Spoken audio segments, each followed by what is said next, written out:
చేతుకు నేను 4 డేస్ తర్వాత కనిపించేసరికి నన్ను ఎలా పట్టుకున్నాడో చూడండి. ఎంతమంది ఎంత ప్రేమ చూపించినా అమ్మ ప్రేమ అనేది వాళ్ళు ఖచ్చితంగా మిస్ అవుతారు. నేనైతే చేతుని ఇంకా ఎక్కువ మిస్ అయ్యాను. ఇలా నేను మార్నింగ్ కానీ ఈవినింగ్ కానీ డ్యూటీకి వెళ్ళే ముందు నాకు టైం ఉన్నప్పుడు మేము ఇలా కొద్దిసేపు టైం స్పెండ్ చేస్తాము. ఇక్కడ ఎండలు స్టార్ట్ అయ్యాయి, అందుకే చేతుకు వాటర్ మిలన్ కోసిచ్చాను.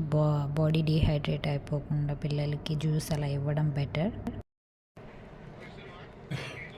ఏం తింటున్నావు? చాకీ చాకీ తినకూడదమ్మా, కాక్రోచెస్ వస్తాయి. అమ్మమ్మ అని తినేస్తాయి. నేను అన్నం తినకుండా పడుకునేసరికి వాడు అన్నం తీసుకొస్తున్నాడు. నాకు ఎంత ప్రేమో. నైట్ ఇలా కొద్దిసేపు మళ్ళీ ఆడుకొని పడుకునేస్తాం.